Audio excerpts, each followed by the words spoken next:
Y entonces vieron que fíjense que en este artículo, en este capítulo de George Steiner sobre Antígona, lo cita primero, ¿no? Es como una especie de racimos de citas de literatos unidos sobre todo a filósofos y cómo la filosofía.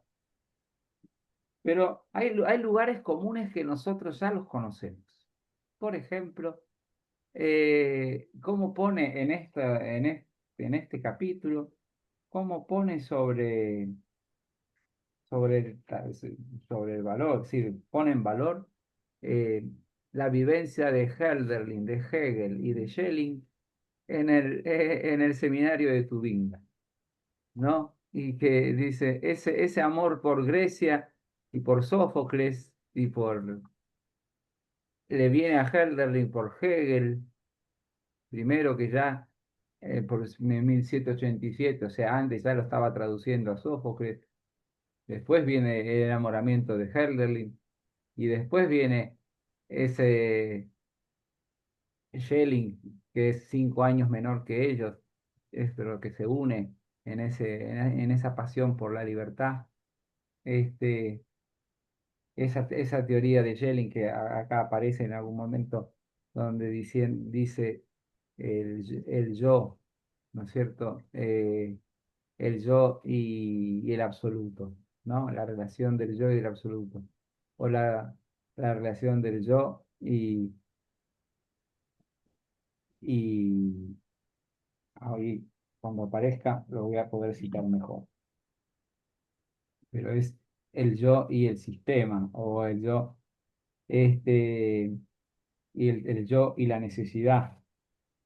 Este, esa, bueno, ese enfrentamiento me impresiona cómo la ponderan. Yo dije, tendré que leerla de vuelta, Antígona, porque la ponderan, Será buena, será buena, será buena. la ponderan tanto, es decir, toda esta gente, viste, que nos ha precedido, que digo, wow, esta gente no se le estará yendo la mano. Este, bueno, No me ustedes. la pierdo. Este, así que, pero lo que dice en la primera página, lo que puedo hacer es compartir. ¿Qué será de la vida de Chichita? Ayer me dijo que hoy iba a estar en el curso. Por eso, ¿estará pudiendo entrar? A mí, porque y Vilma y Marta también estaban de lo más, a ver si mandaron algún mensaje. Flor manda una carita con 2 corazones, nada más. Ah.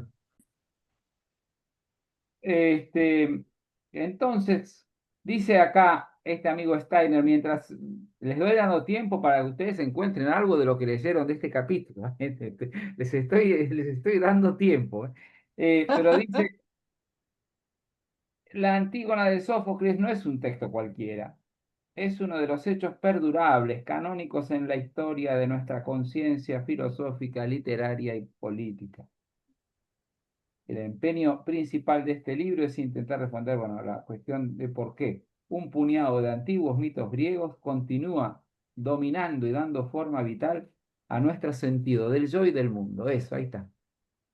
Esta Antígona que constantemente es el tema del yo y el mundo, o el yo y la ley, o el yo y el Estado.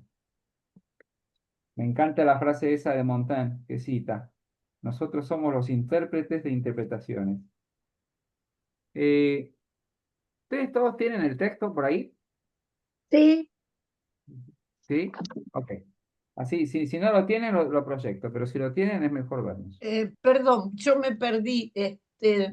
¿El texto cuál de ellos? No, no, el texto es el texto en total, el capítulo de Steiner, las 10 páginas. sí, lo Ah, tenés, no, yo lo tengo. El primero que mandó Magda, de los Sí, tres, el primero que es mandó. el que mandé, ni bien terminó la clase. A mí se me traspapeló. Y tengo Ah, los tengo otros. Antígonas por Steiner. A ver, bueno, vamos a compartirlo entonces. Vamos, y ya está. Porque así lo vamos a hacer más rápido. Porque, ¿no? Eh, chan, chan, chan, chan. Ok. Este es el... Sí, ya lo bueno, encontré. ok. Dice acá... eh, Capítulo 1. sí. Bueno, les voy a leer más o menos rápido algunos pequeños textos, porque esto es largo. Pero si ustedes tienen algún texto que ya lo habían leído previamente y que les gustó, me avisen.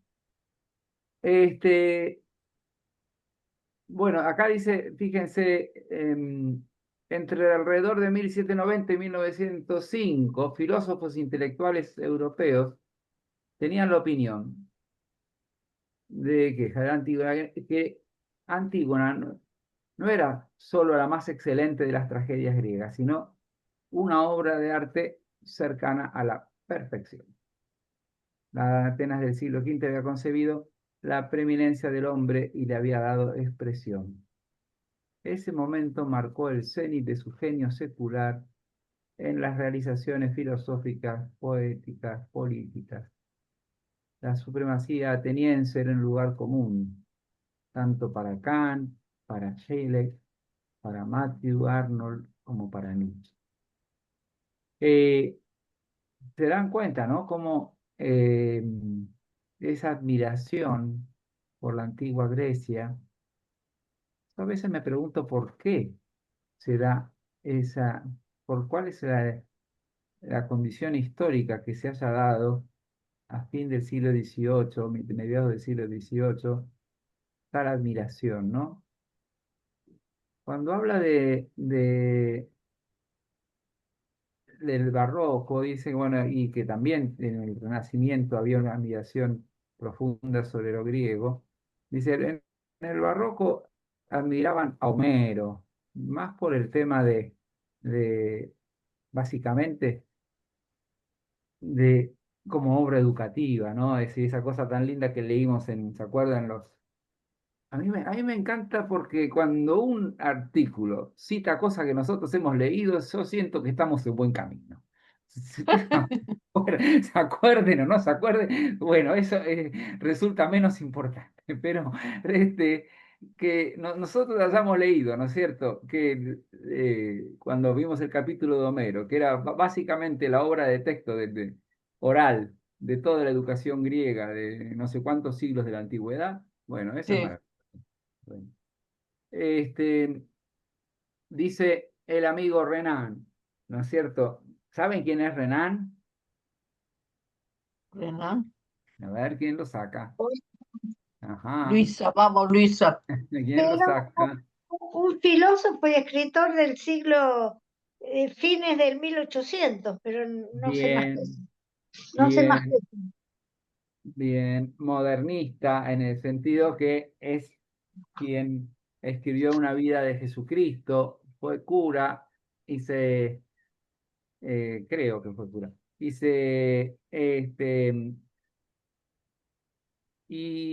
nada, se puso la primacía de la razón sobre todo y fue contra los dogmas, y, pero, y de hecho fue condenado, Renan. Pero tiene un libro famoso que es La vida de Jesucristo.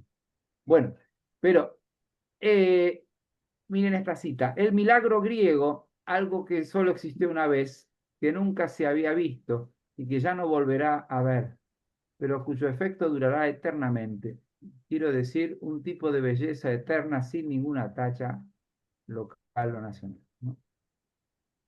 Dice entonces que Renan que Atenas se hallaba oculta dentro del hombre moderno y que el mundo solo se salvaría cuando retornara al Partenón y rompiera sus vínculos con la barbarie.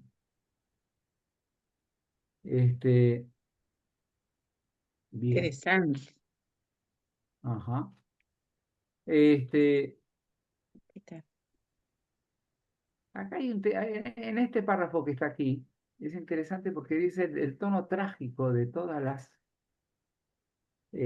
obras de arte del siglo XIX, ¿no? Es decir, que empieza ya Hegel, ¿no? Todas tienen un tono trágico, ¿no? Sí. La autoalienación del hombre en Hegel, la descripción marxista de la servidumbre, ¿no? Me gusta porque en 3 renglones hace una síntesis del pensamiento de 100 años, que influye de luego en el siglo XX fuertemente. Entonces, la autoalienación del hombre en Hegel, la descripción marxista de la servidumbre económica, el diagnóstico de Schopenhauer porque del hombre como un ser para la muerte, ¿no es cierto? Es decir, que no, como un ser que no tiene solución. Eh, Sobre la conducta humana regida por una voluntad coercitiva, el análisis de Nietzsche de la decadencia, ¿no? ¿Quién nos borró? No sé, a mí me encanta esa cita de Zaratustra, nunca leí el libro entero, pero esa cita que citan los teólogos que dice, ¿quién nos borró del horizonte? ¿Quién nos quitó a Dios del horizonte? Vicente, qué contenido tan, pero tan intenso, que 2 palabras ya te hacen parar para pensar qué es esto, qué es esto, cómo se entiende. Fíjate Ajá, todo lo que se mezcla en estas oraciones. exactamente, porque es un resumen Sí, de, sí, de, 100, pero 100 años de pensamiento, de 100 años de filosofía. Entonces, lo poquito que uno se acuerda, pero lo importante, lo que está queriendo decir es que el tono de todas estas obras tienen un tono de tragedia, como decía yo. convergen, claro, eso sí. El hombre, Sí, la vida del hombre tiene un tono de tragedia. Entonces sigue diciendo la versión freudiana del advenimiento de la neurosis y la desazón sí. del crimen original de Edipo. Y después hasta Heidegger, piensa en Heidegger, hasta la primera hasta la mitad del siglo XX, ¿no es cierto? La caída respecto de la primera. Primigenia verdad del ser. Uy, Entonces, la conclusión que pone este autor dice, bueno, después de, después de filosofar, después de Rousseau y de Kant? ¿Por qué? Porque Kant es el que, eh, no es que canoniza, pero sí describe la ruptura que tenemos con la realidad. Es decir, algo que nosotros hoy incluso lo experimentamos, pero la ruptura que tenemos con la realidad como la incapacidad de llegar al conocimiento por el objeto, y como que el hombre y la realidad y lo que conoce están separados. Esa especie de incapacidad en el conocimiento que para nosotros, cuando yo era joven, hace un montón, en el seminario, este, nos enseñaban toda la filosofía kantiana y cómo se oponía a la filosofía realista, aristotélica, tomista, por el cual destacaba la validez del sentido común para conocer y destacaba la capacidad que tenemos de llegar a la realidad, conocer los conceptos, de tomarlos de la realidad, poder emitir juicios y poder, es decir, tenía una confianza, un optimismo antropológico y filosófico, basándose en los filósofos griegos y después sumados a la inspiración cristiana, de la no ruptura del hombre con la realidad y su capacidad de conocerlo. Pero a partir del siglo XV, con lo que se llama el nominalismo, es decir, hay como una ruptura en la capacidad de conocer que en Kant, que es del siglo XVIII, se cristaliza en que dice que el hombre solo puede conocer los fenómenos y que después son sus propias categorías racionales las que ordenan la realidad, pero no conoce la realidad. La realidad ah, es, la realidad es incognoscible. Bueno, entonces eso es el punto de partida de Kant y de Rousseau sería hay un estado natural salvaje del hombre y un estado de inocencia al cual nunca hemos retornado. Entonces dice, encontrar un medio conceptual para expresar la condición psíquica y social e histórica del hombre es pensar trágicamente. Y acá es lo que me gusta, que nosotros también lo hemos aprendido re bien, por eso eso me encanta. Capaz que tiene un poco de vanidad, lo digo, pero no importa, no se bánquenme. Pero la tragedia griega honra la libertad humana por cuanto hace que sus héroes luchen contra la fuerza superior del destino.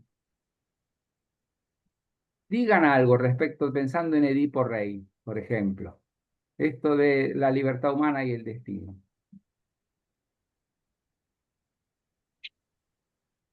Es difícil, ¿eh?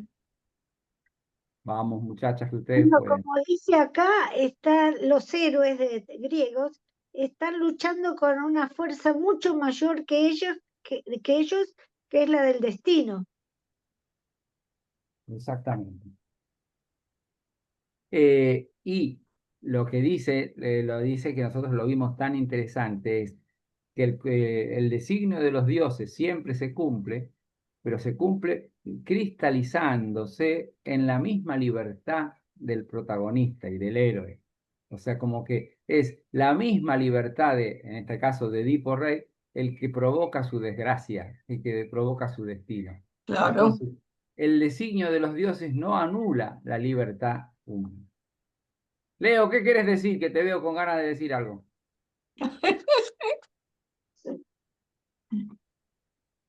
No, no quiere decir nada. Qué malo. Este, no, eh, bien, seguimos un cachito más. Sería lo mismo que el libre albedrío. Claro, claro. Este, bueno, cuenta un poco, ¿no es cierto? Eh, Acá me gusta cuando lo ponen a Sófocles por encima de Shakespeare, pero eso porque los ingleses son tan fanáticos de Shakespeare que parece que la literatura comenzó en Shakespeare. Y a nuestros Cervantes no le prestan atención. ¡Ah! Están Pero locos, por supuesto, están locos, miran están miran locos. su ombligo. Eh, seguimos.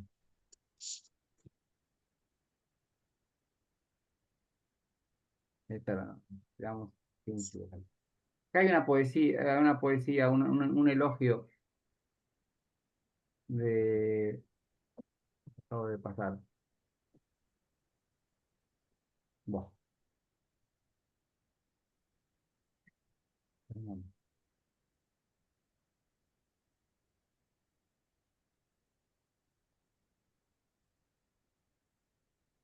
miren lo que dice de nuestro trío de, de Hegel, Schelling y Hölderlin.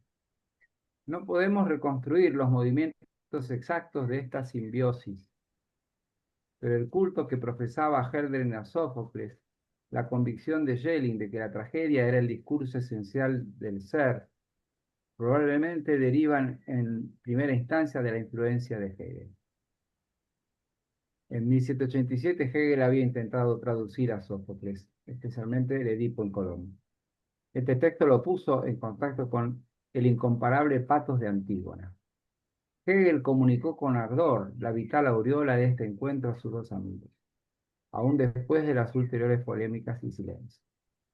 La Antígona iba a continuar siendo un lazo de unión entre los tres hombres. Cada uno iba a ser en ella el eje de su conciencia. Bueno, este,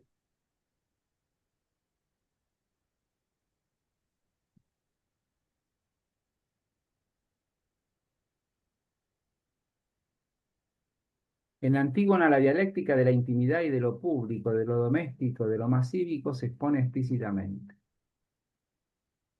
La obra versa sobre las medidas políticas impuestas al espíritu privado y sobre la necesaria violencia que el cambio político y social acarrea a la indecible interioridad del ser. Y acá dice, es interesante esto, la condición de hermana, ¿no?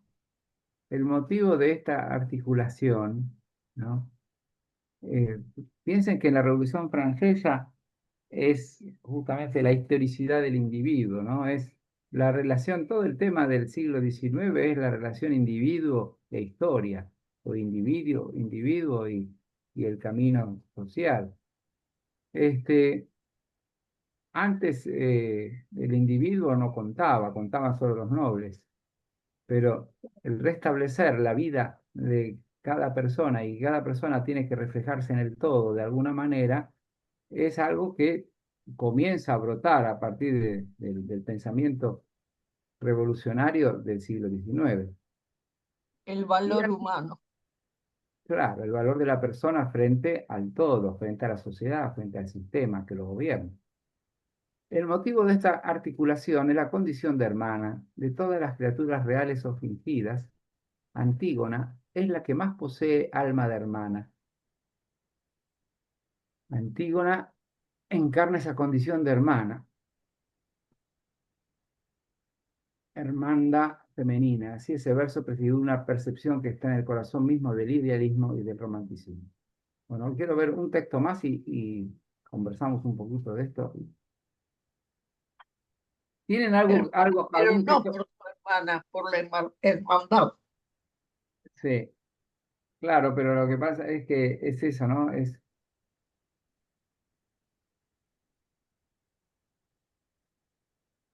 A ver, había un texto que yo quería.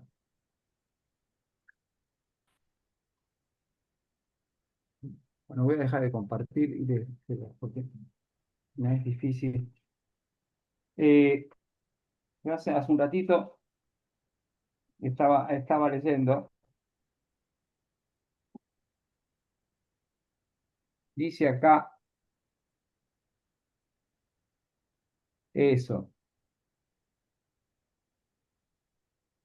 en- Lo dice, a ver si lo puedo. Hola Marta, estabas. Qué bueno. Ahora, Sí, Marta se puso al día, lo dijiste, ¿no? sí, sí, Sí. estaba. Prometió leer todo. Este, vamos a. No, me pasé. En la página de arriba de un texto y,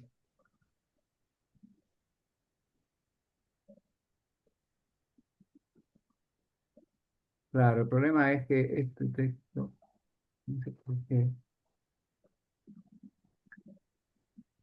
Ahí está. ¿Cómo?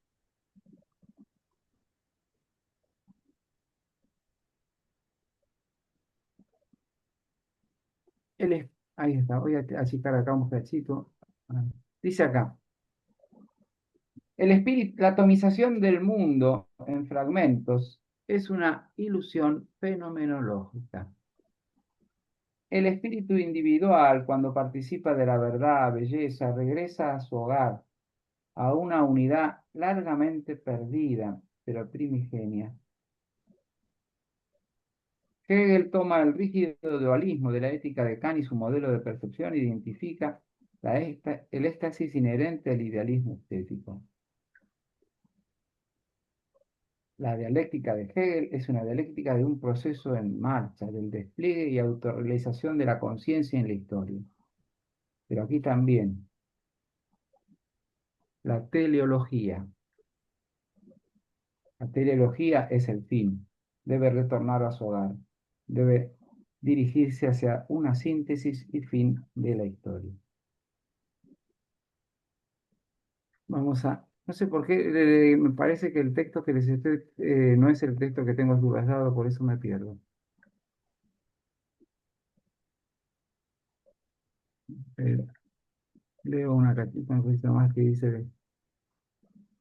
dice, Hölderlin, el poeta, por ser el infatigable buscador de tales momentos, por aspirar a la luz del rayo, es por excelencia la criatura que retorna al hogar. y el más vulnerable de los mortales. La muerte prematura y la locura que cegó tantas vidas de las generaciones románticas son el precio que el poeta paga por su impaciente odisea. Otra manera de regresar al hogar, aunque es solo provisional e inmanente, está representada por la intimidad con otro ser humano, por esa rara ruptura del solitario confinamiento en que se encuentra el yo para llegar a la aceptación total del otro, o mejor dicho, aceptar la totalidad del otro. No, Ninguna tradición. no recuerdo quién lo cuidó a Herderling, que lo mencionaste alguna vez. Sí, el samaritano, No, un poeta, un poeta. no, no, el carpintero que lo recibió, y lo ¿Sí? recibió en su casa y lo tuvo 40 años. Este, eh, el ebanista que 40 años. sí, ese ebanista que leyó en su interior, es decir, leyó el Hiperión Sí, y, y el médico lo convenció de que vaya a, el médico lo convenció que vaya, por favor, que lo tenga unos días. Y lo tuvo 40 años. Se murió el pobre organista y lo tuvo a su hija. sí, Eso sí que es un compromiso, ¿eh? Oh, sí.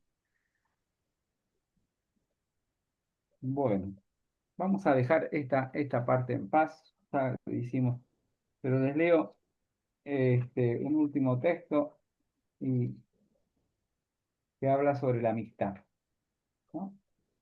Eh, Ninguna tradición filosófica sobrepasa la riqueza y matices de la reflexión idealista sobre la amistad, hablando del romanticismo alemán. Ser el amigo de un amigo. Ninguna otra examina con mayor insistencia la inestable maravilla de la afinidad electiva y el filo de la navaja que hay entre la confianza de la amistad y la seguridad final. Dice, la prescripción de Kant, según la cual hay que conceder valoración absoluta a otro ser humano, la heroica lucha de Fichte contra la contrapresencia del otro. Y así eh, establece esta relación y esta valoración de la amistad como el modelo de toda relación.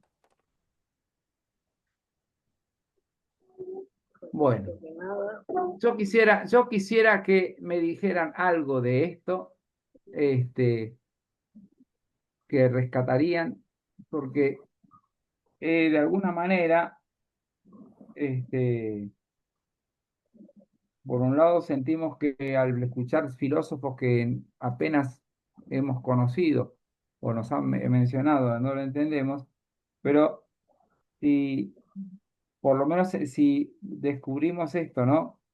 Que la relación del hombre con la libertad y la relación del hombre con la ley y el vínculo de ser alguien capaz de transformar su propia historia y la incidencia en la historia general, es algo que comienza apenas en el siglo XVIII y llega hasta nuestros días. ¿Hoy en qué estamos? Este, Vicente, yo no entiendo ese fragmento que no leíste. Cuando habla de la hermana esposa, hermana hija y del incesto. Sí.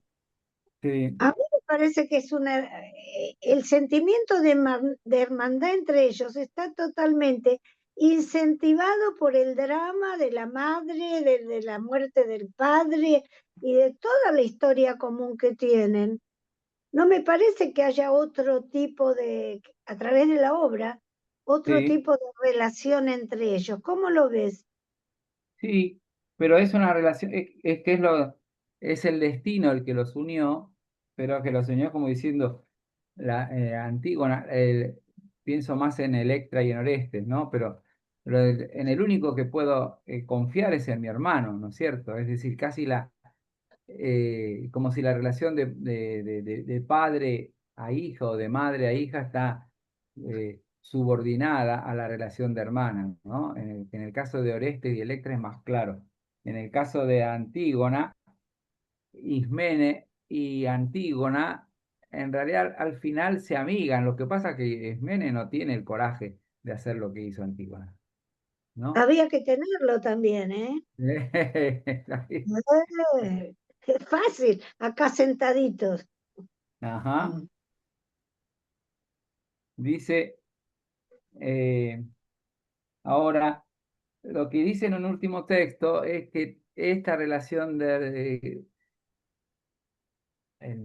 cuando interpreta desde Hegel para adelante, es que todos buscamos la unidad y una unidad perdida. Y que cuando describe esta relación de hermanos, ¿no es cierto? Y cómo se unen en el destino, llega a interpretar después como diciendo, es volver a descubrir la unidad del propio yo perdida, ¿no? Es decir, y es verdad, ¿no? Cuando uno se encuentra con otro, en la intimidad con otra persona, se encuentra a sí mismo y encuentra también una unidad perdida, ¿no? Entonces eso es para nosotros que tenemos tan claro el valor tan fuerte del amor que nos trasciende, ¿no? Es decir, un encuentro verdadero con un otro, con otra persona, nos restituye a nuestra identidad original, como diciendo, si hemos partido de una caída, si hemos partido de una separación, constantemente tenemos en el fondo de nuestros genes la necesidad de una unidad, hasta que se pone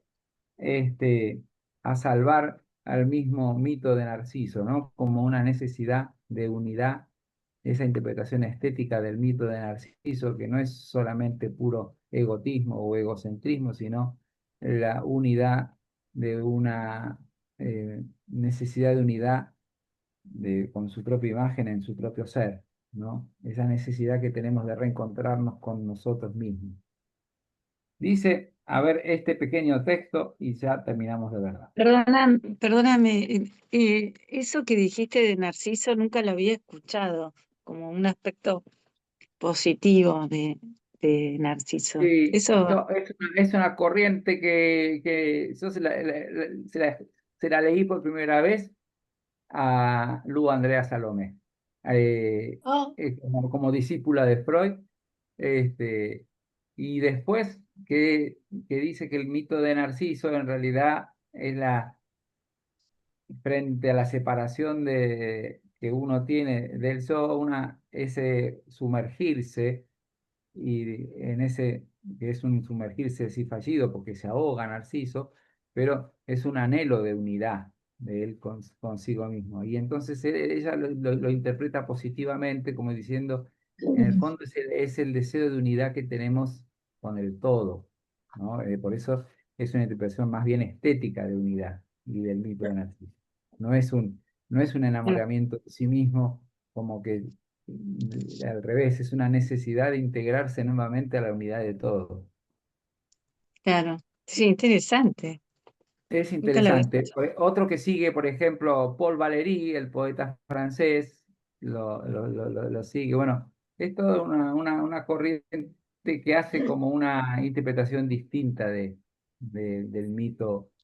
eh, lo hace de un modo psicológico, pero no lo hace al modo freudiano clásico. Ok.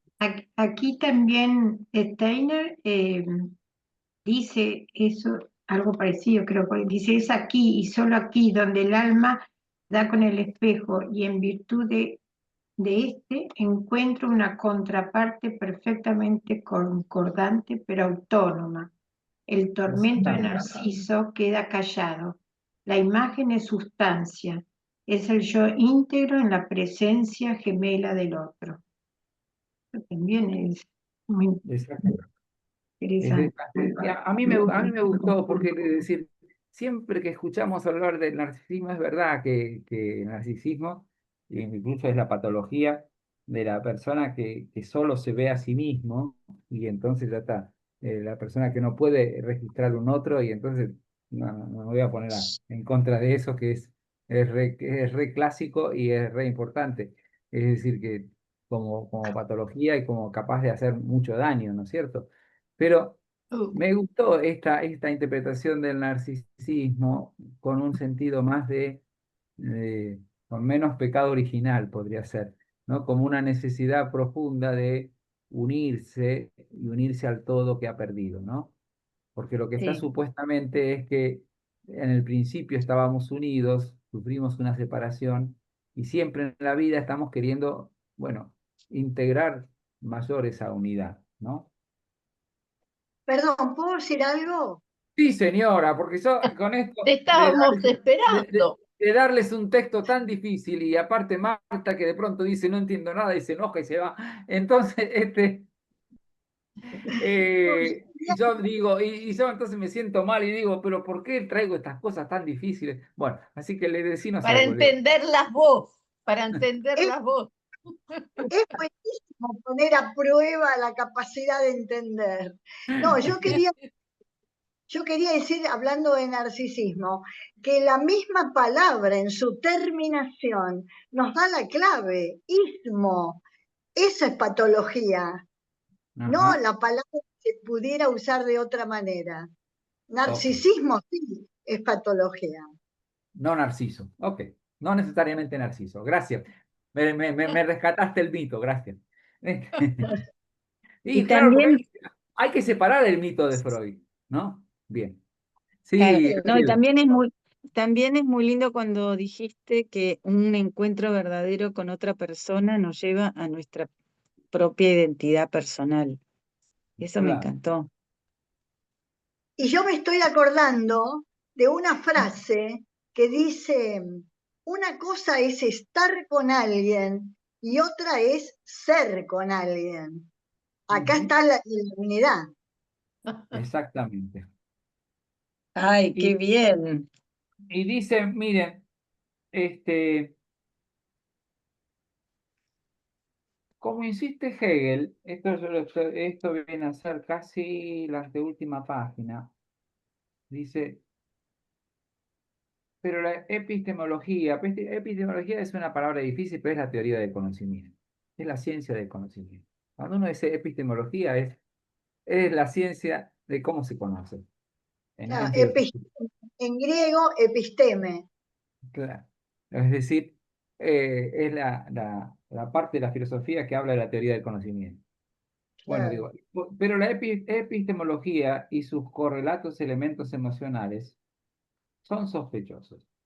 Como insiste Hegel, las raíces del exilio, de la división de uno mismo, son interiores, son una constante fatal de la autoconciencia.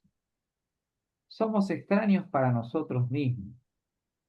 Por absoluta que sea la empatía que vincula el amigo con el amigo, por simbiótica y generosa que sea la amistad, asuntos que aparecen con tanta frecuencia con el tema de la utópica conspiración en la poesía y en los dramas románticos. No puede haber un retorno al hogar del propio yo por obra del otro. La definición de Montaigne, parce que c'était lui, parce que c'était moi, porque era él, porque era yo, guarda la debida distancia. La contrapartida de la ontología idealista de fusión. Rigurosamente considerada semejante del retorno del yo a la unidad con el mundo, en el caso de Narciso. ¿Ven? Este está diciendo que lo interpreta Narciso de un modo positivo, como una necesidad de Se unirse al integra. mundo y de estar unido. Y entonces dice en la última página, este, después de hablar de Schopenhauer, dice, el erotismo apocalíptico no es un retorno a la morada del yo, sino una especie de dispersión, de discriminación final del yo, por sólido que sea el acto de amor, por unitario que sea. También en nosotros la alteridad del ser amado, pero esta incorporación es solamente falsamente análoga al misterio de la encarnación. En verdad se trata de una alienación y una fragmentación más profunda en el seno del ser.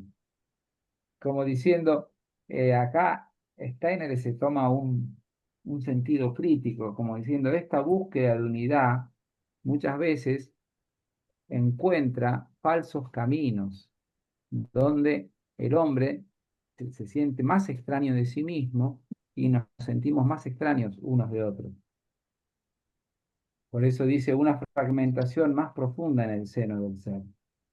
Y Kierkegaard, ese cristiano existencialista del siglo XIX, danés, que escribió, por ejemplo, Temor y Temblor, y que escribió, alguna vez habrá que verlo a Kierkegaard, es quien diagnostica, dice incomparablemente, estas alienaciones íntimas. Contrariamente a lo que se supone de manera superficial, la crítica idealista de la persona humana es anti-Platón.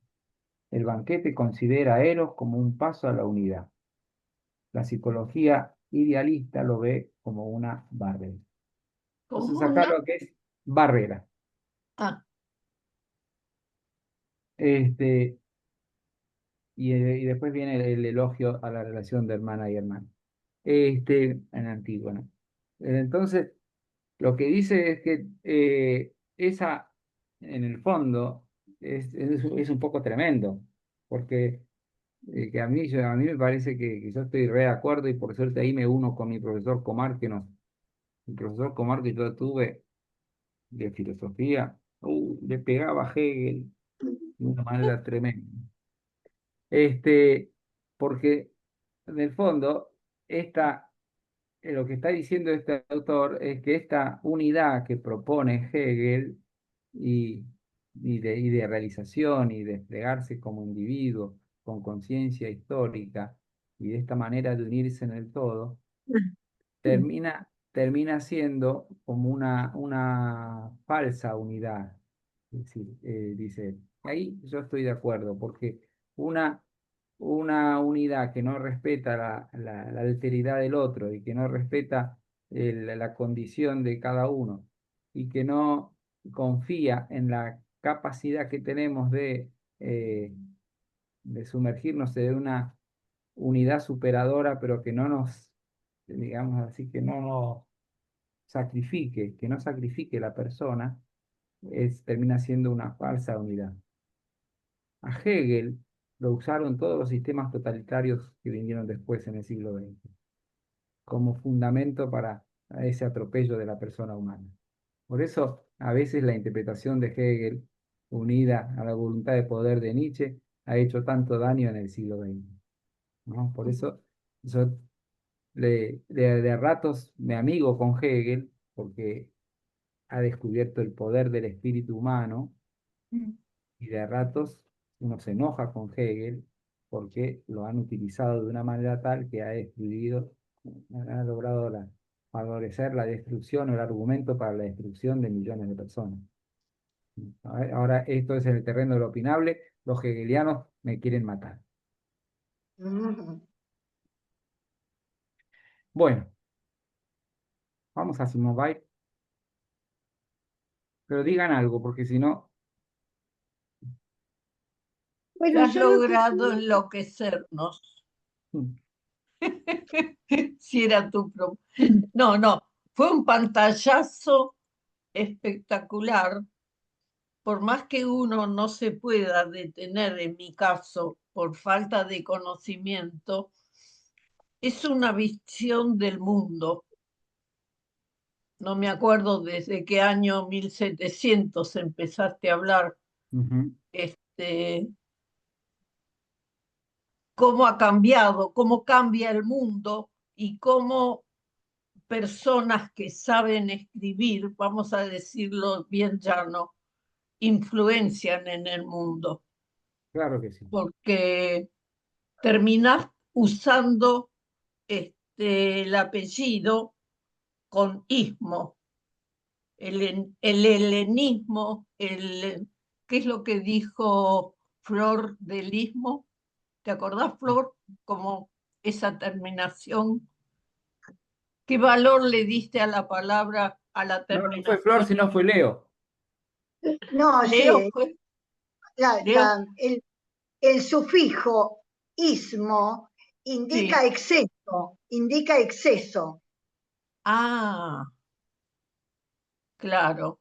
Entonces, cuando va asociado al apellido de alguno de estos autores, el exceso se referirá a cómo nos ha involucrado en su momento a su pensamiento, a Claro, su forma de ser. y sí, Claro. Entonces vuelvo al principio. Es un pantallazo mundial, del mundo y del tiempo, y- lo que ha ocurrido recién. pero aparte es una cosa interesante para nosotros que somos expertos en romanticismo alemán, Chan, este, es, claro, es ahí en la torre de Tubinga, ahí en el STIF, en el seminario, que no queda nada de ese seminario. Por suerte queda la torre donde, frente al río, donde lo guarecieron a Herderling, pero el seminario no queda casi nada. Pero en la torre de Tubinga, en el STIF, en el seminario, que tres personas soñando en una situación así de mucha, muy coercitiva, de mucha autoritarismo, en un contexto de mucho autoritarismo, hayan soñado un pensamiento, una poesía y una filosofía capaz de influir un siglo entero. Eso, Es decir, a mí me parece maravillosa, porque a mí me ayuda a restablecer la capacidad, la confianza que nuestro propio pensamiento positivo y unido diría Heidegger, a la maravilla del ser, la capacidad que tenemos de influir en las personas y no manipular, sino influir positivamente, y la capacidad de bien que tenemos de influir en el contexto. Yo, siempre a influir tenés que ponerle un adverbio, ¿no? sí, porque influir puede ser tomado muy negativamente. Mm. Pero la capacidad que tenemos de poder, ¿no es cierto? A mí me devuelve una confianza antropológica. Y fíjense que hace un rato que estamos hablando del tono de tragedias del siglo XIX, porque en realidad cuando uno se pone en realista y ve, ¿no es cierto? Si uno se pone, por ejemplo, a la manera de Luisa, ¿no? Viste que hace tanto que caminamos juntos que cada vez ya nos conocemos bastante. Entonces, uno se pone a la manera de Luisa y dice, no, la verdad que esta humanidad es un desastre, porque todavía no hemos podido salir de las guerras, no hemos podido salir de decir, Eh, y es verdad, todo eso es verdad. Sin embargo, tenemos una capacidad de influencia positiva frente al Sí, contexto, que es enorme. ¿Qué decir, Luisa, frente a esa acusación? no, creí que hablabas de otra, Luisa. Ah, ok, ok. Sí, sí, yo soy optimista, soy luchadora, no soy de entregarme a los problemas y deprimirme. No, Ah, pero lo bien. que quería decir, Pero cuando hacemos juicios de la humanidad en su conjunto, uno Pero siente está, un peso de ah, fuerte. bueno, por supuesto, pues pero está bien, porque ella registra, pero no se entrega. gracias, gracias. No, lo que quería decir, cuando Yo vos doy fe, yo doy hablaste fe de, de las bondades del ser de Luisa. Ahí Ah, está. habla la Ah. de la biografía no autorizada. Bueno, ¿qué quería decir, Luisa? Cuando vos decías siglo XVIII, siglo XIX, y yo agregaría principio del XX, la gran Sí, admiración por la tragedia griega es porque ahí se empezó a entender, somos un resultado de nuestros orígenes. La Ilíada y la Odisea sería nuestro nacimiento, y las tragedias griegas es nuestra infancia. comparado con la historia de la literatura universal. Querer entender Claro. eso nos hace, es más fácil entender todo lo que siguió. Ok, Claro. ok. Perfecto. Buenísimo. Gracias, querida. Muy bien. Bueno, ¿Qué yo tal? quiero Sí, decir gracias. algo Sí, sí. de este artículo que leíste recién, que bueno, me parece increíble estar escuchándote hablar de todos estos escritores, autores, filósofos, este recorrido increíble que has hecho y yo poder estar escuchando esto y ser como, nada, me parece, o sea, yo no vengo ni de la filosofía ni de la literatura y la verdad es que es un, no sé, es como que estoy maravillada de escuchar. Entiendo la mitad o menos, Marta, te digo, pero en realidad me encanta, eh, me encanta escucharlo, lo voy a leer mejor, pero estoy como fascinada realmente de la... Y una cosa que vos decías que lo aprendimos bien, lo de los griegos, bueno, yo justo no estuve en ese periodo, pero realmente no es vanidad, sino humildad, porque me parece que vos haces una interpretación tan clara de las cosas que Tan está muy clara bien. tan clara de lo que uno no sabe, es buenísimo esto. No, pero viste, la humildad es decir lo que es, y la verdad que lo que haces es increíble, no hay nada de vanidad. Pero bueno, yo te agradezco muchísimo, lo voy a leer de vuelta y voy a tratar de entender el 55 por lo menos, por ciento. Bueno, Y no, gracias. mira, Sí, con que de este Algo capítulo queda, ustedes algo queda. agarren una frase de uno de estos decir célebres. algo, Y Gachi, sí, porque cuando uno se acerca a las humanidades, descubre la felicidad de la vida. Sí, tal cual, tal cual. Yo si tuviera que resumir, te nombraría todos los autores que vos mencionaste, porque es como que me maravillo, hasta Hegel, Marx, Schopenhauer, Heidegger, Hölderlin, Hegel, Schelling, o sea, como que me parece que es claro. como Y un dice poco, Luis.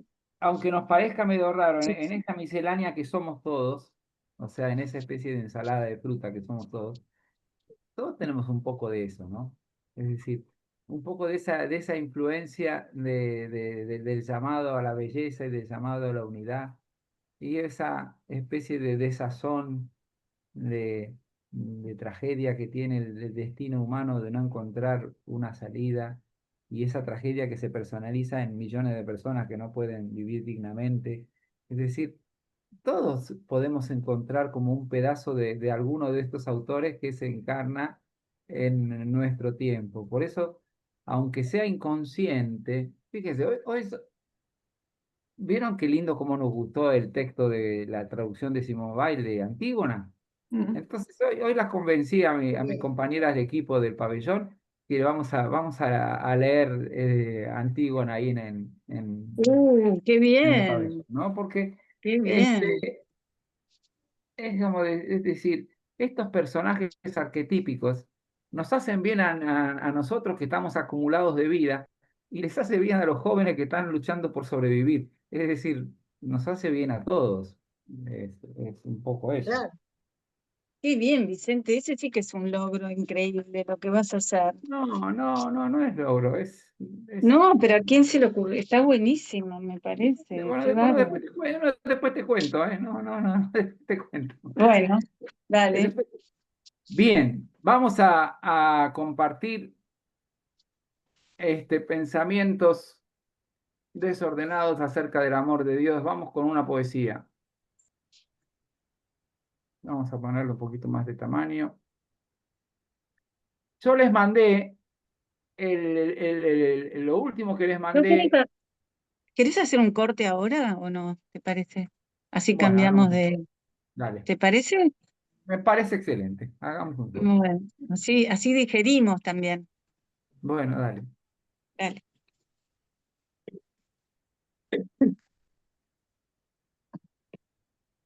A ver. Qué ¿Alguien? qué angustia, qué Vamos a compartir angustia. de vuelta. Vamos a compartir de vuelta y para poder, alguien que comience, vamos a leerla en dos lectores, de nuevo. Una lectora de acá. Leo. Me- Dale. Dos dijimos. Dale, Magdalena, dale. La puerta. Ábrenos ya la puerta y veremos los vergeles. Beberemos de sus aguas frías que aún conservan la huella de la luna. El largo camino arde hostil a los extraños, a ciegas cerramos sin encontrar el lugar. Agobiados por la sed, queremos ver las flores, esperando y sufriendo. Hemos por fin aquí delante de la puerta. A golpes la abatiremos, si es preciso. Golpeamos y empujamos, pero es demasiado firme. Solo nos queda languidecer, esperar y mirar en vano. Contemplamos la puerta cerrada, inconmovible. Fijamos en ella nuestros ojos, llorando bajo el tormento. Sin dejar de mirar la puerta, el peso del tiempo nos abruma. Muy bien. Otra lectora. ¿Querés, Graciela? Dale. La puerta está ante nosotros. ¿De qué nos sirve querer? Mejor marcharse y abandonar toda esperanza. No entraremos jamás. Cansados estamos de verla. La puerta, al abrirse, dejó pasar tanto silencio. Ni flores ni jardines suntuosos. Tan solo el espacio inmenso donde están el vacío y la luz. Se hizo de súbito presente y colmó el corazón, lavando los ojos casi ciegos por el polvo. Ok. Bueno, elíjanme, como hacemos siempre, un verso que les gustó, una imagen que les gustó. O les gustó o la quieren remarcar. A veces no nos gusta, pero la elegimos igual.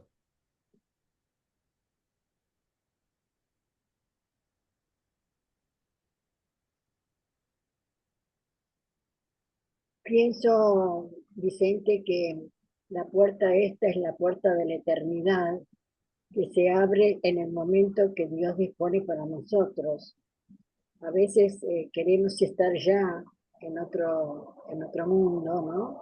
Pero no es el tiempo. Y cuando llega, realmente es una alegría, aunque es puro silencio, porque encontramos la luz. Ok. Pero perfecto, me encantó la interpretación, pero solo Marta, te pido, elegime un verso. ¿Cuál elegirías, Marta?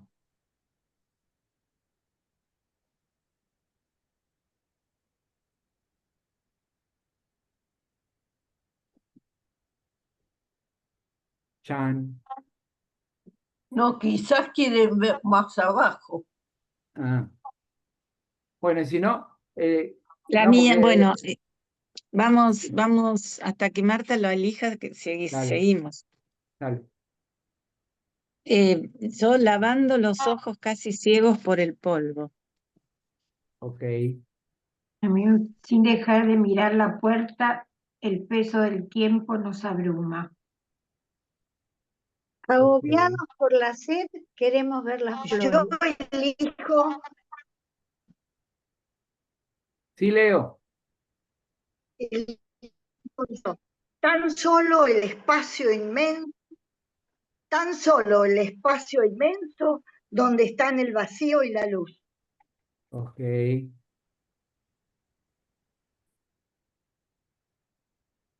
La puerta está ante nosotros. ¿De qué nos sirve querer? Ok. Mm. ¿Quién me falta? Claro, Marta lo que nos hizo fue una explicación de todo el Claro. poema. Sí, Está muy yo me bien. fui por otro lado. A mí sí me parece que el poema, a mí lo que me gusta, ábrenos a la puerta y veremos los vergeles. Ese comienzo me encanta. Claro, Claro. agobiados por la sed queremos ver las flores. Eso. Ahora, fíjense una cosa, ¿no? Como el poema destaca distintos estados de ánimo, Claro. distintos escalones en la búsqueda, distintos momentos en la vida, podría Claro, ser también. claro, claro. Y lo que coincide es la persona y la puerta, pero después Claro. hay distintas vicisitudes, ¿no es cierto? Es decir, hay un eje que coincide, que es la persona el, y frente a la puerta, ¿no?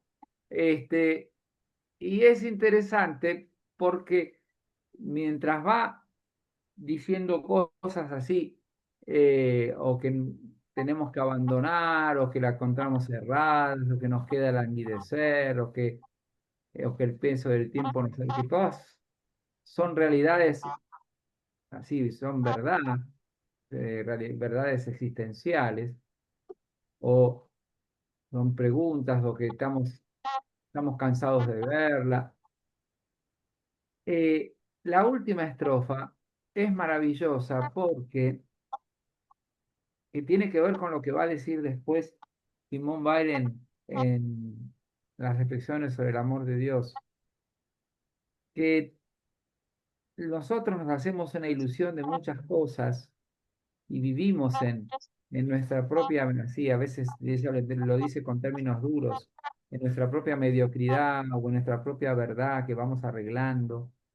Y claro, y esa especie de decepción es justamente por esa necesidad de desprenderse de la inconsistencia de la verdad que nos hicimos para animarnos a traspasar a una verdad superior, a una verdad más trascendente. Por eso me gusta que el final es muy positivo. Dice, ni flores ni jardines suntuosos, tan solo el espacio inmenso donde están el vacío y la luz. Claro. Hasta ahí parece muy negativo porque el vacío de entrada uno lo siente como negativo y sin embargo la luz dice, bueno, menos mal. Pero El se hizo, vacío es para llenarlo. no, el vacío es para llenarlo, pero el vacío es para aceptarlo y para Claro, habitarlo, porque sí, el sí. vacío, y se hizo de súbito presente y colmó el corazón. Ese colmó el Vicente, corazón. Sí, Marta, que también se puede interpretar los ojos ciegos por el polvo de los errores, ¿no? De todas claro. las cosas, claro, el polvo de los errores. Y también hay dos cosas que se diferencian. Cuando habla de que tiene sed y sin embargo está el agua fría de la luna.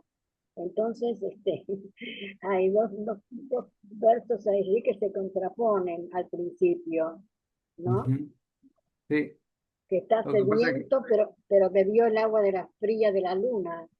Entonces ya tanta sed no hay. no, lo que pasa es que se refiere a dos cosas diferentes, porque una se refiere a algo más interior y el agua fría de la luna es Perfecto. el agua, es Está la bien, está bien. distancia. Acuérdense lo que le pasó al pobre Marechal de chico, ¿eh?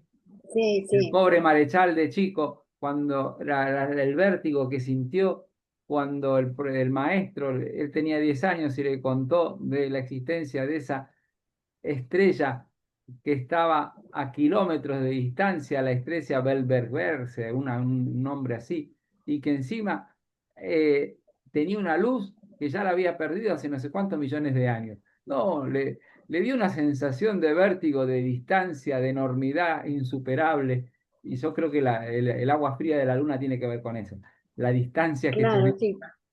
es decir, Claro. Una era la sed física y la otra es la sed espiritual, claro, claro. sí.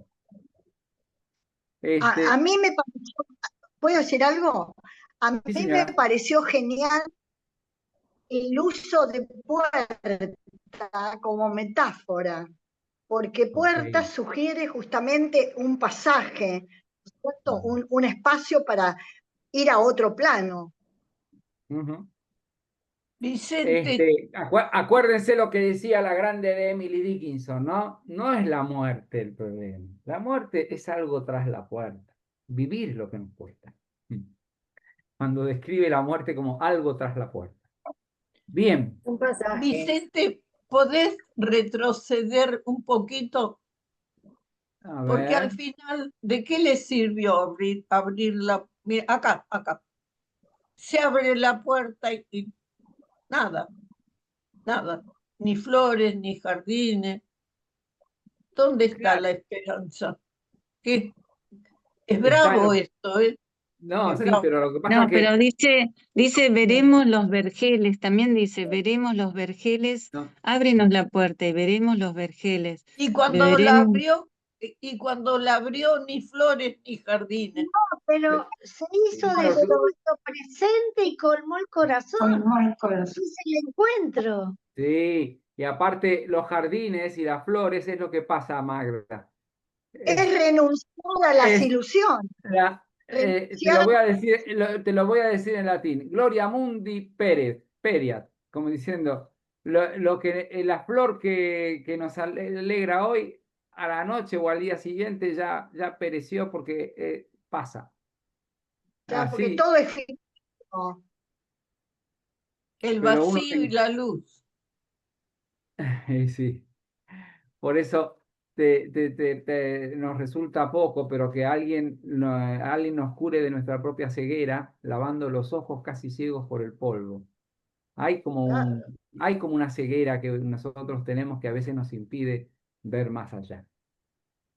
Y ojalá alguien nos ayudara a lavar los ojos.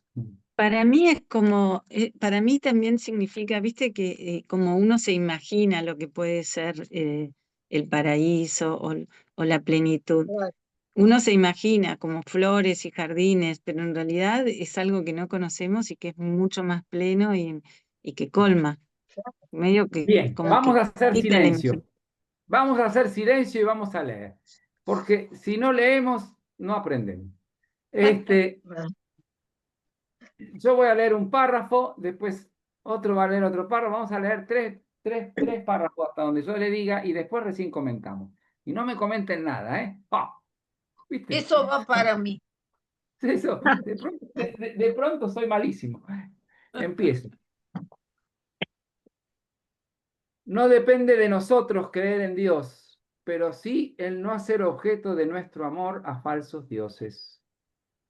En primer lugar, no hay que creer que el porvenir sea depositario de un bien capaz de colmarnos. El porvenir está hecho de la misma sustancia que el presente.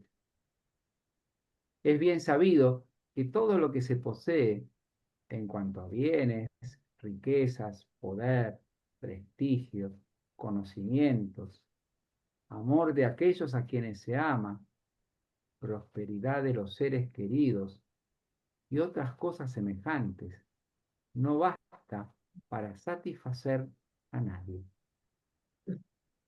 Pero se piensa que la satisfacción llegará por un incremento en la posesión de todas esas cosas. Ahora bien, pensar así es mentirse a sí mismo. Si se reflexiona seriamente sobre ello por unos momentos, se comprende que es falso. De la misma forma, si se sufre a consecuencia de la enfermedad, la miseria o la desdicha, se cree que el día en que este sufrimiento cese, se estará satisfecho. También esto es falso. En cuanto se está habituado a la ausencia del sufrimiento, se quiere otra cosa. Ahora necesito otra lectora que no haya leído este segundo párrafo. Bueno, Luisa, Dale. en segundo lugar, no debería confundirse la necesidad con el bien. Hay cantidad de cosas que habitualmente se consideran necesarias para vivir. A menudo esa idea es falsa, pues se sobrevive a su pérdida. Pero incluso si fuera cierto, si su pérdida pudiese ocasionar la muerte o al menos un daño a la energía vital, no por ello serían bienes, pues nadie se siente satisfecho durante mucho tiempo del hecho puro y simple de vivir. Se pretende siempre algo más. Basta no mentirse para saber que no hay en este mundo por lo que se pueda vivir. Basta imaginarse que todos los deseos encuentran su satisfacción. Al cabo de algún tiempo se estaría insatisfecho. Se querría otra cosa y se sentiría la desdicha de no saber qué se quiere. De Ok. cada uno Ahora, hasta una tercera lectora para este párrafo chiquito. Léelo vos, Luisa, porque es muy chiquito, de cada uno. Dale. cada uno depende mantener la atención fija en esta verdad. Los revolucionarios, por ejemplo, si no se mintieran, sabrían que la realización de la revolución les haría desdichados, pues perderían así su razón de vivir. Lo mismo ocurre con todos los deseos. Ahí está. Vamos a comentar un poquito ahora. Pero sabiendo que uno no tiene que estar de acuerdo en todo con lo que dice, ni uno tiene que ponerse a discutir demasiado para convencerlo al autor, porque el autor ya murió, la autora ya murió hace un montón de tiempo, así que no la vamos a convencer de nada. Lo que está bueno es que rescatemos algo y digamos algo. Pero digo, no hace falta, porque vieron cuando uno siente una cosa que es re distinta a lo que uno siente y piensa, como si tuviera que contestarle. Lo interesante es dejarse sorprender por algo distinto que nos está diciendo y que nosotros queremos comentarlo. Puede ser para de acuerdo o no, pero lo queremos comentar igual. Miren, mientras van pensando, ¿no? El primer párrafo es, eh, dice, no depende de nosotros creer en Dios porque la fe es un don de Dios, pero sí depende de nosotros la libertad para no apegarnos a falsos dioses. Después esa descripción del porvenir, como diciendo, está hecho de la misma sustancia del presente. Después la ilusión de la satisfacción plena, ¿no? Ya sea por la suma de la posición de bienes o incluso por deshacerse de todos los males. Después el segundo párrafo es, no debería confundirse la necesidad con el bien. Hay cantidad de cosas que habitualmente se consideran necesarias, pero que sobrevive a la pérdida. Basta imaginarse que todos los deseos encuentran su satisfacción, al cabo se siente insatisfecho. ¿Qué quisieran? Voy a parar de compartir porque si no, no nos vemos. ¿Qué quisieran Al decir de, cabo, al qué cabo quisieran de Pero algún decir vos, tiempo, de estos párrafos? Sí, Leo. bueno, bueno, yo creo que es un sentimiento muy humano este punto de vista, de que siempre es como la satisfacción no satisfecha. Pero yo me pongo siempre en la etimología de las palabras porque Sí, alumbra bastante. Satisfecho quiere decir, satis significa bastante, sí. lo que uno ha hecho. Entonces, yo creo que siempre vamos a ir logrando que nos va faltando algo, pero a partir de la satisfacción de cada uno de los pasitos que damos, ¿no? Y Mm. justamente el tema de satisfacer tiene que ver con que al final no se acicatea la evolución humana, porque Mm. tratando de seguir aprendiendo, seguir evolucionando, nos vamos a sentir cada vez más satisfechos, hasta que, bueno, finalmente llegamos al amor, ¿no? Al Ok. amor Ahora, de queriendo, Dios y al ok, amor pero de más que, nuestro está prójimo bueno. Ok, con otros. ahora Leo, para un poquito. Está bueno ver lo que uno va incorporando de esto Sí, y cómo lo dice con sus palabras. Pero lo interesante que sería es rescatar algo del texto mismo que él dice esta señora. bueno, Es decir, algo sí. por, por ejemplo, y está implícita la reflexión. Leo hizo las dos cosas, rescató del texto y hizo la propia reflexión. Yo lo que digo es, diga un pedacito del texto que así seguimos leyendo, porque estamos como tratando de comprender. Bueno, Graciela, Dale. igual me gustó mucho lo de Satis y bastante, es una linda Sí. interpretación. A mí me gusta No, aparte basta, aprendimos la etimología en latín de claro, satis y pecho, así que, claro. y hay un adagio latino, Leo, que dice, de María nunca satis. Eh, Como que de María nunca se dice, nunca es demasiado. Ah, mira, de No, María de María nunca nunquam satis. satis, como diciendo, de María nunca es Es demasiado, ¿viste? bastante. Claro, Qué la bueno, madre. qué bueno. Porque me gusta eso porque es una mirada como de evolución, porque si no queda, bueno, pero voy a sacar del texto, basta imaginarse que todos los deseos encuentran su satisfacción. Al cabo de algún tiempo se estaría insatisfecho. Se querría otra cosa y se sentiría la desdicha de no saber qué se quiere.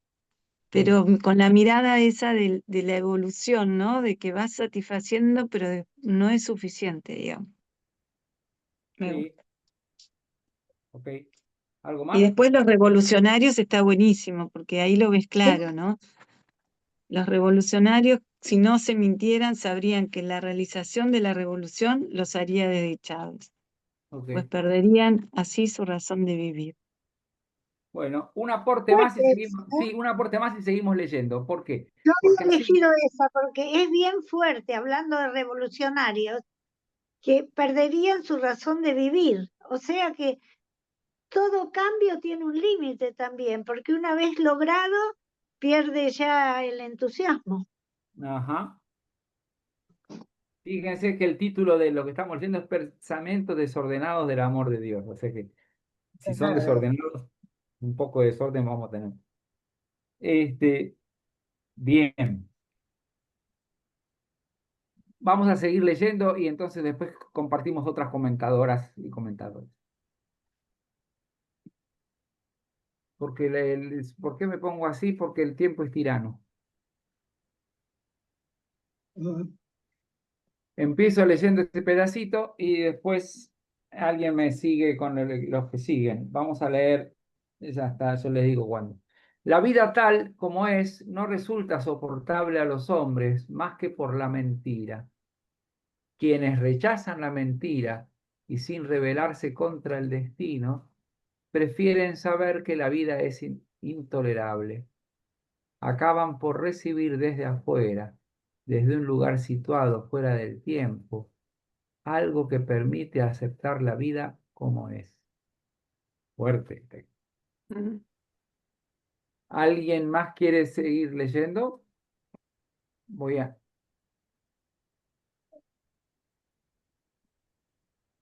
Este que se mete con el tema del mal. ¿Querés que lea ¿Vale? todo el mundo ahí? Sí, Todo el mundo siente el mal, le tiene horror y quisiera librarse de él. El mal no es ni el sufrimiento ni el pecado, es uno y otro a la vez, algo común a ambos, pues los dos están ligados. El pecado hace sufrir y el sufrimiento genera maldad. Y esta mezcla indisoluble de sufrimiento y pecado es el mal en que estamos a pesar nuestro, y estar en él nos horroriza.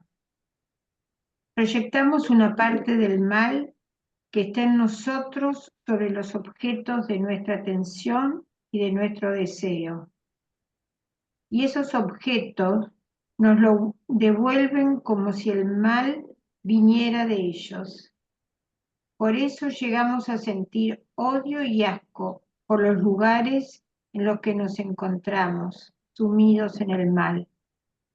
Nos da la impresión de que dichos lugares nos aprisionan en el mal. Es así como los enfermos llegan a odiar su habitación y su entorno, aun cuando esté configurado por seres queridos, así también como los obreros llegan a odiar la fábrica, etc. ok.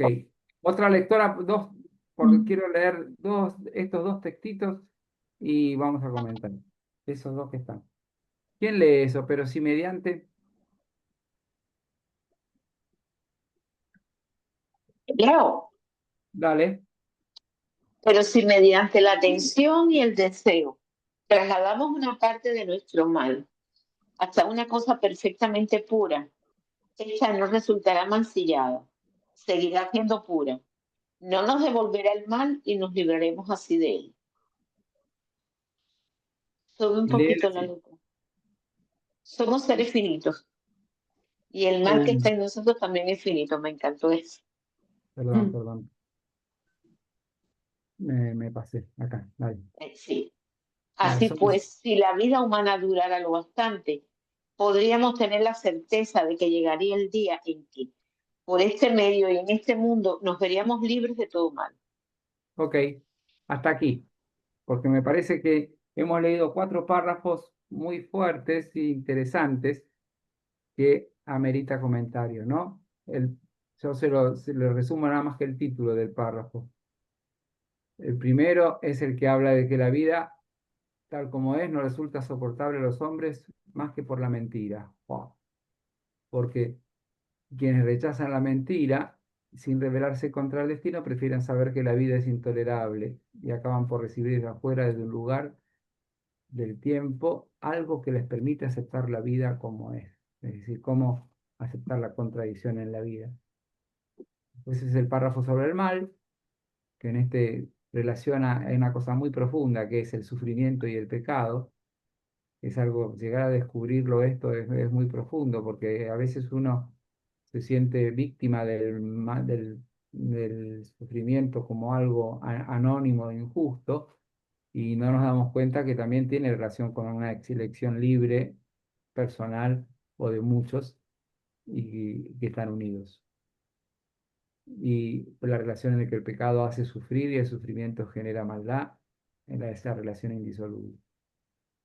Después se habla sobre la proyección sobre el mal, ¿no? Que está en nosotros. Dice que muchas veces en realidad lo que vemos mal es algo que proyectamos de nuestro sobre los objetos. Y así da el ejemplo de que hay lugares que nos aprisionan en el mal, como los enfermos que odian su habitación por el mal que han experimentado ahí. Pero si mediante la atención y el deseo trasladamos una parte de nuestro mal hasta una cosa perfectamente pura, esta no resulta mancillada, es decir, manchada.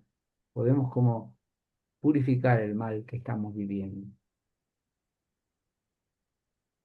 Y si somos seres finitos, podríamos tener la certeza de que llegaría el día en que por este medio y por este mundo nos veríamos libres de todo mal. Bueno, les hice un resumen de lo que leímos. ¿Quieren decir algo? De lo... Oh, Ay, yo había quitado la cámara.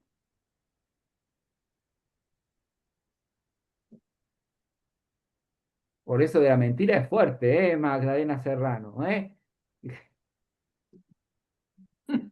Ah, y sí, porque no, cuando nos dicen que somos, que prácticamente para vivir hay que tolerar la mentira constantemente, casi como un estado de vida, es fuerte, pero no deja de tener su parte de verdad, aunque uno no esté de acuerdo.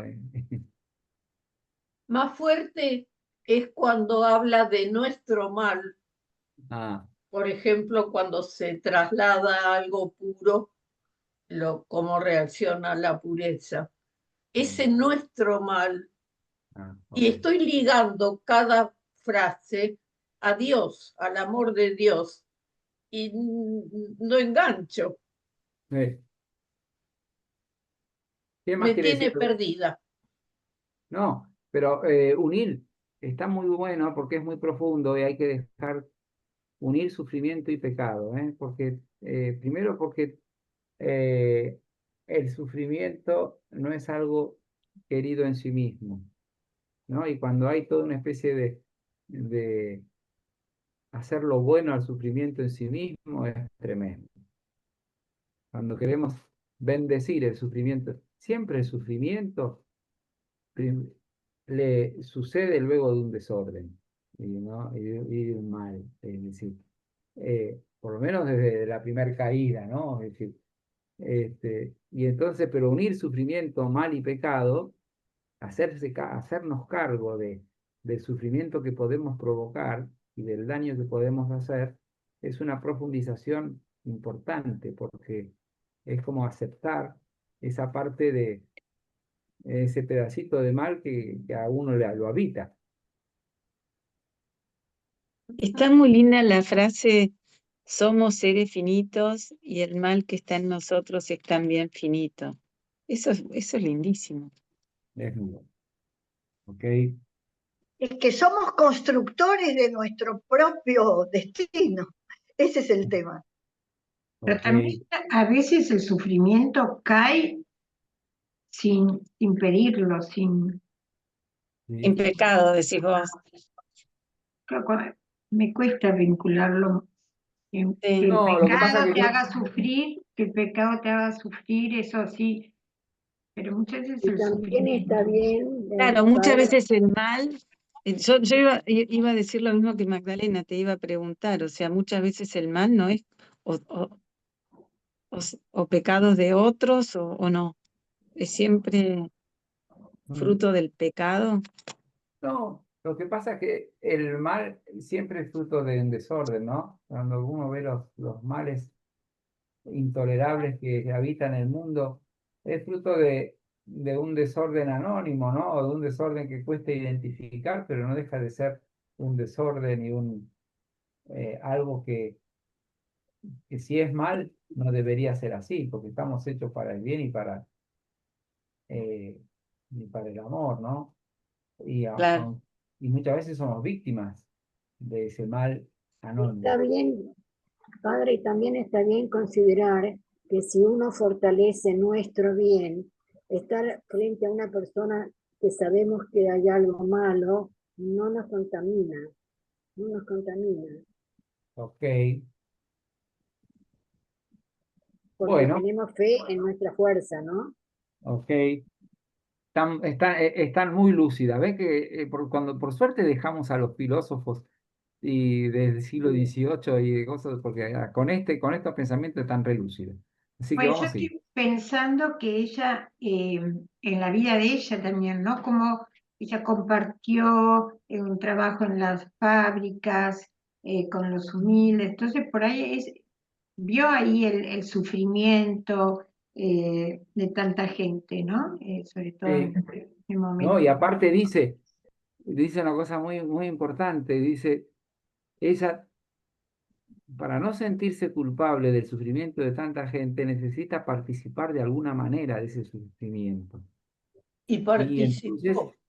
lo asume en sí misma con distintos así sufrimientos voluntarios que ella asume para identificarse a las multitudes de gente que estaban sufriendo en su tierra en Francia. Ella estaba, por ejemplo, en la condición obrera en Francia, La el arruinó. sufrimiento del hombre humilde, ¿no? Y encima el haber experimentado el sórdido mal en el hombre más humilde, o sea que no es ingenua, es decir, como que el mal estaba en todos lados, ¿no es cierto?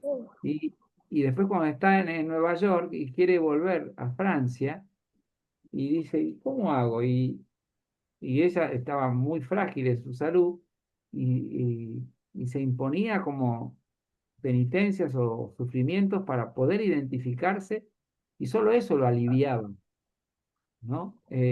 Con el sufrimiento de los hombres, de los otros, ¿no? Es decir, eso es impresionante porque tenía como una especie así de solidaridad poniendo su ¿Sí? propio cuerpo. Sigamos leyendo, así la vida no se nos acaba tan rápido.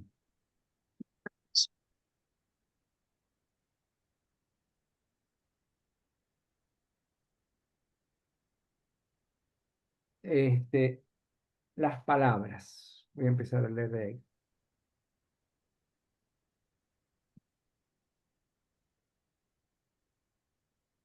Las palabras que componen el Padre Nuestro son perfectamente puras. Si se recita el Padre Nuestro sin otra intención que la de dirigir sobre estas palabras toda la atención que se es capaz, se puede estar completamente seguro de quedar liberado de una parte, por pequeña que sea, del mal que se lleva adentro.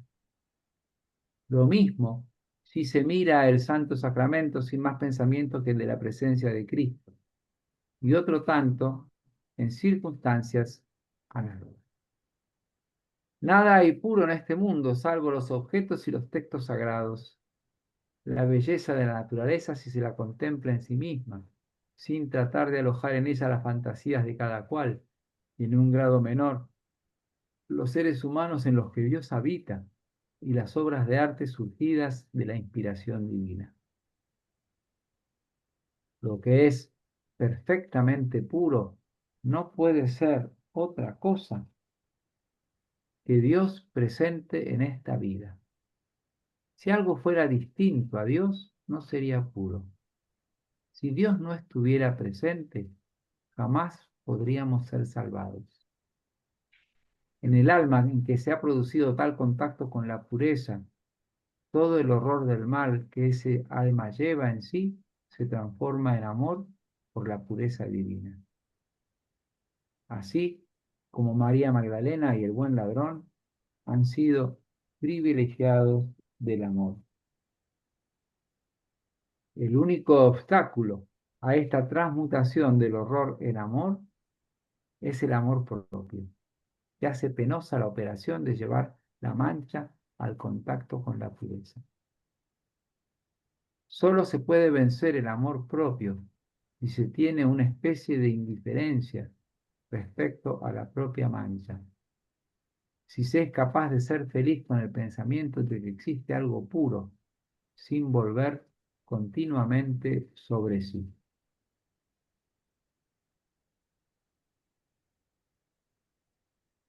Último texto que leo. El contacto con la pureza produce una transformación en el mal. La mezcla indisoluble del sufrimiento y pecado no puede ser disociada más que por ella. Por este contacto, el sufrimiento deja poco a poco de estar unido al pecado, y este por su parte se transforma en simple sufrimiento. Esta operación sobrenatural es la que se llama arrepentimiento. El mal que se lleva en sí queda entonces iluminado por la alegría. Ha bastado con que un ser perfectamente puro se encontrase presente en la tierra para que haya sido el Cordero Divino que quita el pecado del mundo, para que la mayor parte posible del mal difuso a su alrededor se concentrara sobre él en forma de sufrimiento. Ha dejado a modo de recuerdo cosas perfectamente puras, es decir, cosas en las que él se encuentra presente. De otro modo, su pureza se agotaría a fuerza de estar en contacto con el mal.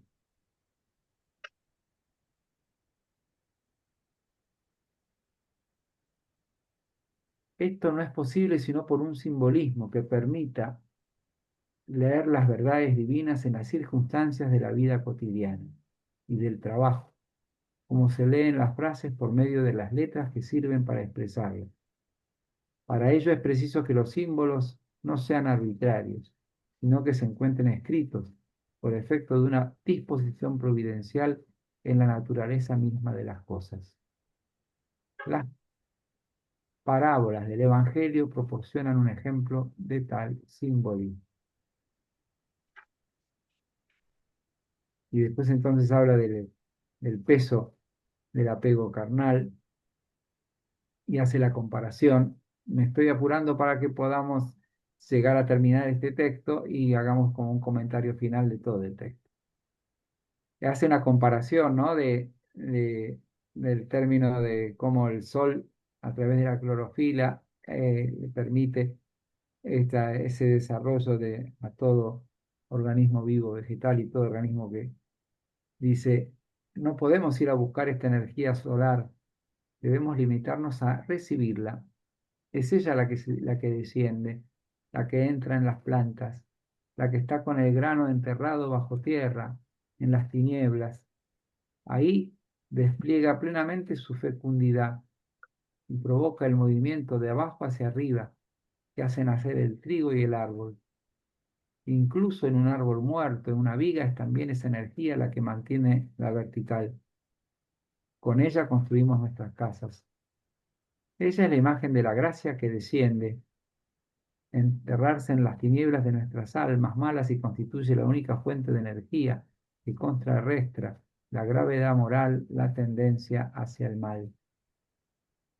De la misma forma, no podemos hacer más esfuerzo hacia el bien que disponer nuestras almas a recibir la gracia.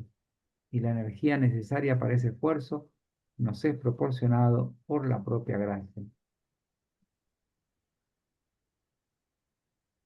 Y viene el último párrafo. Es preciso que esta poesía envuelva el trabajo de los campos con una luz de eternidad. De otro modo, su monotonía conduciría fácilmente al embrutecimiento, a la desesperación o a la búsqueda de las satisfacciones más groseras, pues la falta de finalidad, que es la dicha de toda condición humana, se muestra ahí de forma demasiado visible. El hombre se agota en el trabajo para poder comer, come para tener fuerza para trabajar, y tras un año de esfuerzo, todo está exactamente como en el punto de partida. Trabaja en círculo. La monotonía solo es soportable al hombre por una iluminación divina. Pero por esa razón, una vida monótona es incluso mucho más favorable de cara a la salvación. Y llegamos al fin que... ¿qué pasó? Disculpen que les leí tanto, pero como estamos a las... A mí me gustaría que ahora los que tienen el texto se tomen un minuto de silencio para elegir un pedacito. Y entonces, ya sea porque acuerdan o porque no acuerdan, pero se tomen un minuto de silencio para recoger un pedacito.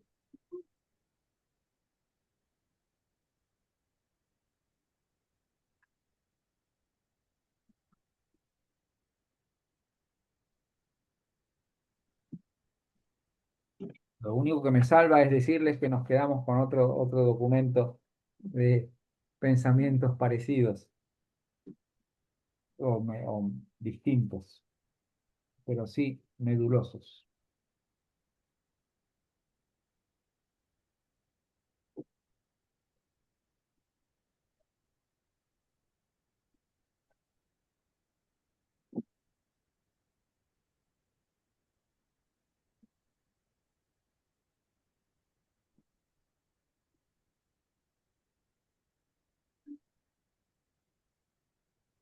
Bien, luego de este minuto de silencio, así parece una especie de, ¿cómo es que cómo se llama el minuto de silencio cuando uno hace un minuto de silencio? Un retiro espiritual. Es, es un retiro. No, un homenaje así, Un como diciendo homenaje. para recordar a alguien. No, acá no. Bien, de esta última parte que leímos, ¿no es cierto? Y después sí, quizás de todo el encuentro, pero algo que quisieran rescatar, porque lo que ustedes rescatan nos ayuda a todos. Flor, La primera parte dale, comienza. Flor, que se comienza, dale. leyó, Sí, Marta, dale. que no, me quedó muy marcada que la primera parte que se leyó era todo un recuerdo de la misa, los efectos de la comunión, de ese acercamiento espiritual. Después, después sigue con todo un trabajo del hombre y el campo, que ya ahí me perdí un poco, porque bueno, no está claro, sí, pero a medida que uno lo va leyendo. Pero lo de la misa fue lo mejor, padre, para mí. Fue clarísimo Ok, eso, ese contacto de la pureza de la misa y de los sagrados ornamentos, ¿no? Fue muy marcado. ok. ¿Qué más? Ahora sí, Flor, dale. Dejado a modo de recuerdo cosas perfectamente puras, es decir, cosas en las que él se encuentra presente. De otro modo, su pureza se agotaría a fuerza de estar en contacto con el mal. O sea, el mal es de algún modo mitigado por la presencia de Dios, ¿no? El Cordero Divino, como decía ella más arriba, que quita el pecado del mundo. Porque ella decía que el mal no es ni el sufrimiento ni el pecado, es uno y otro a la vez. Y entonces Sí. es una cosa como un amo. Y entonces después dice que hay cosas perfectamente puras en las que está Dios presente. O sea que gracias a Dios, a pesar del mal, Él nos ha dejado como la marca del bien, o sea, la sombra del bien, o de algún modo está el bien detrás de todo eso. Jesús lo recuerda Ok. en su entrega diaria, ¿no? Me imagino en la Eucaristía. Ujú. A mí, ¿Qué más? a mí me gusta la analogía que hace con el mundo sensible. Dice, de hecho, hay analogía entre las relaciones mecánicas que constituyen el orden del mundo sensible y las verdades divinas.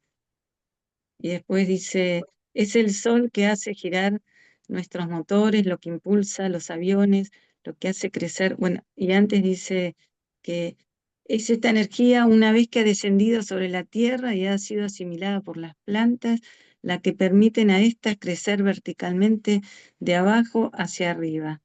Y después dice, ella es la imagen de la gracia que desciende a enterrarse en las tinieblas de nuestras almas malas y constituye la única fuerza de energía que contrarresta la gravedad moral. Me gusta esa metáfora esa analogía que hace, como me explica mucho lo que yo encuentro en la naturaleza. Ok. Yo no lo tengo impreso, pero justo elegí ese párrafo, el efecto de la energía solar. Sí, y aparte esto, ¿no? Cuando dice, me hace acordar al Lucas 12, cuando habla de la confianza en la providencia, ¿no? Y dice, si ustedes o en la confianza de la oración, si ustedes que son malos saben darles cosas buenas a sus hijos, ¿cuánto más hará Dios por ustedes? Como diciendo, cuando acá dice también que somos malos, no lo piensen en términos absolutos, ¿no? Piénsenlo en términos relativos y en términos de que uno es falible y uno es capaz de mal, ¿no? Es decir, porque si uno lo dice, aparte está dicho en 1940, en una mujer que es profundamente cristiana, de origen judío, y que sin embargo es profundamente crítica a, Sí, a cómo, cuando hace un análisis histórico, dice más adelante que eh, la huella del Imperio Romano y el Dios del Antiguo Testamento ha hecho mucho daño en el cristianismo para, para justificar el abuso de poder y la violencia. Y dice, aún en la época de San Francisco, es decir, no toleraban una parte de mal tremendo, ¿no? Entonces, me parece re interesante que por un lado parece muy absoluta, ¿no? Es decir, entre lo puro y sí, lo impuro, pero después reconoce en su la propia vida, el recorrido de la vida cristiana, la huella del mal también hacia adentro, también. ¿no es Sí. cierto? Eso lo veremos más. Pero ¿quién más quiere comentar así? Sí, Leo. Luisa, Leo y después Luisa. Leo es buenísimo porque ella fue docente y levanta la mano. Ella mucho levanta la mano. acostumbrada al colegio. Yo toda mi vida en colegios de los 3 niveles.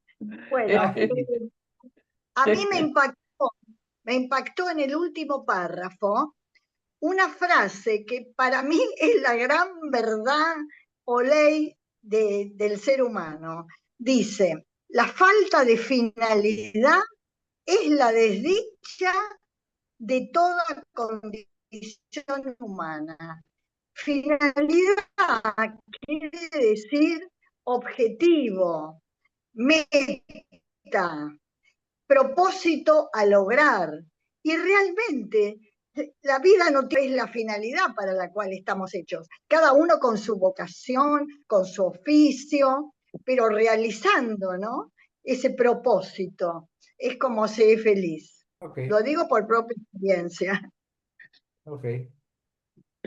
¿Quién me falta? Magdalena Freire. Luisa, ah, A Luisa, Luisa, dale Luisa. bueno, me gusta la síntesis final. El hombre se agota en el trabajo para poder comer, come para tener fuerza para trabajar y tras un año de esfuerzo todo está exactamente como en el punto de partida. Trabaja en círculo. La monotonía solo es soportable al hombre por la iluminación divina. Concretísimo. El trabajo es un círculo. Por eso dice, por esta razón, una vida monótona es incluso mucho más favorable de cara a la salvación, como diciendo, incorporándolo a Dios en el camino, porque sin Dios estamos fritos. Sí, a ¿quién mí me, sigue? Magdalena a mí Serrano, me, Magdalena Flere. Dale, a mí me No, gustó, yo ya elegí, ya comenté. ya está, ok. a mí me Sí, gustó un poquito más arriba también, de la misma forma, no podemos hacer más esfuerzo hacia el bien que disponer nuestras almas a recibir la gracia. Y la energía necesaria para este esfuerzo nos es proporcionada por la propia gracia. Me pareció buenísimo que Lindo. es abrirnos a la gracia de Dios, no nosotros no tenemos que hacer. y lo va a decir tal cual, y lo va a decir más adelante, que es el mantener la mirada frente a Dios y frente a lo puro, en presencia de Dios, en presencia del Santísimo, en presencia de la palabra, en presencia de la naturaleza, en presencia del bien, en presencia de a quien amamos. Mantener la mirada en presencia del misterio purifica nuestros propios males. ¿No es cierto? Es como nos va como quitando ese esfuerzo de concentración, de contemplar, de descentrarse, de no estar centrado constantemente en nosotros mismos, salir de nosotros mismos y concentrarnos en la pureza que para nosotros es alguien, no es algo, es alguien. Bien, Sony 31, ¿quién me falta? Me falta, Marta ya dijiste. Sí, Marta ya dijo. Vilma. ¿Eh? Vilma, Vilma. Vilma, que siempre está en silencio. Oh, parece que a lo está con mejor. el micrófono y no emitió sonido. Bueno, les cuento una cosa. Seguimos una vez más con Simone Weil y estos documentos. Hay, Sí, hay porque otro. es Hay, muy interesante. les mandé el libro entero, ¿eh? Ojo, así que si quieren leer, son como 100 páginas. Sí, Sí. pero la parte de los filósofos es difícil. No, Yo no, no no, sé. no, no, no, no, no, no. El libro entero Pero de la fuente griega. de pensamientos desordenados del amor de Dios se llama el libro. Ah, no, la fuente griega, sí. No, no, no, no. El pensamiento, no, por eso, la parte de los filósofos la dejé. De Platón, porque encima yo sé Sí, muy es poquito de Platón. complicado. Sí. No. Pero vamos a ver el libro que les mandé ahora último, se llama Pensamientos desordenados del amor de Dios. Ahí tienen el libro entero que estamos viendo. Y nosotros Hay vamos a otro, ver. hay otro que se Ya, llama Reflexiones, No, no. Reflexiones desordenadas. El libro entero se llama Pensamiento Desordenado y yo les mandé dos documentos. ah, bueno, Uno el que vimos y otro sí, Reflexiones, es verdad. Y sí, después, opciones de además, la vez que viene, vamos a ver otro que habla justamente de la desdicha. Está bien, está interesante porque continúa el tema y está en el mismo libro. Y les aviso que el último mes le vamos a dedicar, así como nos salga y sin saber, pero tratando de saber algo, a Ezra Pound. Porque ¿A es quién? ¿Qué? ah, es Ezra, Ezra Pound, el poeta sí, inglés que agarró amigo el amigo Eliot, T.S. Eliot. el que le agarró, contemporáneo de él, que le agarró de Wasteland, la tierra baldía, se la tijereteó toda y lo ayudó a publicarla y terminó siendo en 1922 la obra de vanguardia del siglo XX en poesía. Bueno, él es un personaje muy controvertido, pero tiene una poesía en inglés bastante entendible y yo estoy empezando a leer el primer Pound, que es un libro se llama Persone, en latín. ¿Cómo se escribe? Personae. No, pero el Es autor. la Pound. EZRA. Sí. Ezra. Es un P-O-U-N-D. poeta modernista, pero digo, vamos a terminar con un poeta el último mes, tratando de sumergirnos en alguien nuevo. Y como es alguien nuevo, yo sé muy poquito, así que vamos a viendo. Pero le damos una vez más a Simone Weil y los pensamientos sobre el amor de Dios. Vicente, ¿Puedo una leer? pregunta, Sí, por señora. favor. Sí, señora. Reflexiones desordenadas.